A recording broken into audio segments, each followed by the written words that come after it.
Yes sir, this is Shreq coming at you. I'm going to take this SSG10 A1 from Novritsch and I'm going to install this full thrust in it. Then we're going to chrono it. I'm going to show you some gameplay. So here's the package you get from Novritsch Full Thrust. It's just a little tube. Just pop open the end, a little bit of foam, and you just pull out your full thrust. Comes with the inner barrel, a barrel spacer. It comes with something to screw on the end of your gun, and the hop-up chamber, and a new nozzle for your cylinder. This thing does not come with any magazines, nor does it come with the loader for the magazines. You have to buy those separately. Next step is take this stock off. You have a hex screw right here in front of the magazine well, one at the end of the magazine well in front of the trigger, and finally a Phillips screw back here behind the trigger. Go ahead and take those off. Here's a bit of a tech tip for you. This is a bowl with a magnet on the back of it. I take my screws, put my screws in it, they stay in, less chance of me losing them. I'll leave you an affiliate link down in the description so you can get one of these. Once we got the 3 screws out, all you got to do is just grab the front of the stock and pull. Pops right out, set stock aside. Right in front of the trigger is a little screw that holds the outer barrel on. Remove that little screw. Once you got this little screw off, just turn the barrel counterclockwise until you free it from the upper assembly. The nozzle here for the full thrust kit is a little bit different, and we have to replace that on the gun. If you look on the top of the nozzle, you'll see 2 little holes. What you can do is just take a hex wrench, slide it into the hole, set it down, and then start turning it counterclockwise. Be careful because there's a spring in here, and if you're not holding it down, when this nozzle comes loose, this thing could fly off. Now what I'm going to do is take this new nozzle that I have here, and I'm going to put a little bit of this Airsoft air gun grease on it. It will help protect the threads. It will also help protect that O-ring. Just slide this in place and screw it down. Not overly tight. Here's a bit of a tech tip for you. If you ever had to remove your inner barrel from your outer barrel, this centering piece right here could slide off and stay up inside your barrel, and it's almost impossible to get out. What I do is I lock it in place with a little bit of electrical tape. That way when I pull it out, it stays on the inner barrel and it doesn't slide off into the outer barrel. So the electrical tape is on, and you can see this barrel spacer is now not going anywhere. I won't lose it. The next thing we have to do is take our outer barrel assembly, and we have to remove this loading block. There's a little Phillips screw here and there's one here. Go ahead and remove that so we can take the inner barrel out. Once the loading block is off, the next thing we have to take off is this little bitty arm here that controls your hop-up. It's held in place by this little bitty Phillips screw. Once the hop-up adjust lever is off, you can slide the barrel down, but because of the barrel spacer in here, it's going to stick. So you can just take your dejamming rod, your cleaning rod, and you can just pull it out the rest of the way,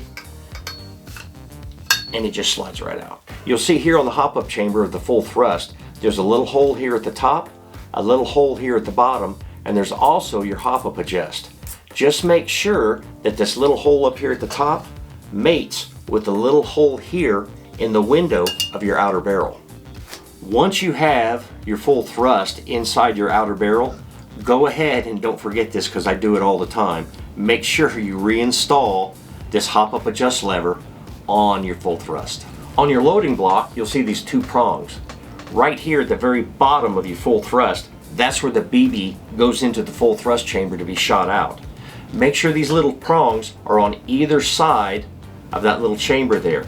Also make sure that the 2 holes in your loading block match with the 2 holes on the full thrust, and then go ahead and screw it back in place. Now that the loading block is installed, take your upper assembly and slide your outer barrel into it, and then screw it into place clockwise. Here's a tech tip for you.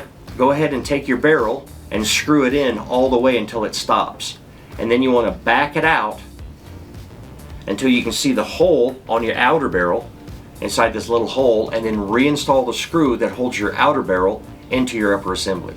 Outer barrel is screwed in, so now what we can do is take this plug and just screw it in place here at the top. I'm going to go ahead and play with it. I actually have a silencer that I use, but I'm not going to use the silencer for this game because I want this to be completely stock when I review it.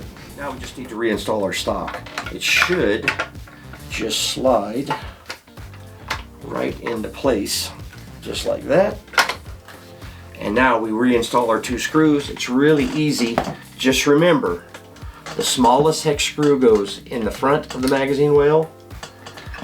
The longest hex screw goes in the back of the magazine well between the trigger and the magazine well. And finally, the longest Phillips screw goes in behind the trigger. Alright, so let's go ahead and chrono this. I'm going to chrono with .62 BBs. I have an M140 spring in here. Just make sure that you're using 6.44 millimeter BBs. If you use a smaller BB, nothing will happen. You'll shoot like less than a joule. Just make sure that BBs you use has this gold top on it.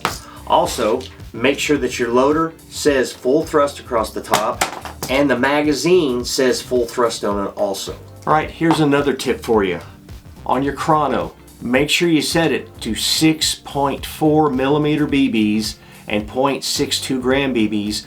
Otherwise, your readings are going to be totally inaccurate. So let's go ahead and chrono this and see what we get.